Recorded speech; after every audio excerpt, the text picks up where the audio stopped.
Good design daripada expert. Mami Home terbaik. Thank you Mami Hope. Thank you. Saya nak orang yang boleh uruskan semua perkara-perkara yang merisaukan saya. Kita ni orang tak pandai. Kalau awak buat drawing tu, kita tak pandai nak tengok. Tapi yang penting kita tengok ialah 3D design dia. Panduan dia ialah 3D tu. Background saya bukan bahagian ni. Dia saya tak pandai. Saya kata saya nak cepat. Ni saya nak orang yang boleh uruskan semua perkara yang merisaukan saya.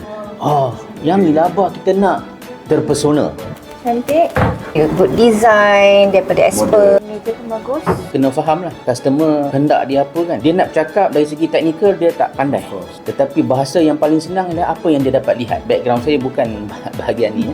Jadi saya tak pandai. Jadi bila saya tengok macam ni, inilah sebenarnya yang kami nak. Dari segi project management lah, pengurusan projek ini betul dan telus lah. Hasil dia inilah yang kita nampak. Saya masuk ni masuk cuci kaki. Design yang memang saya suka. Jadi saya happy, anak saya happy. Design memang saya bagi 10 lah.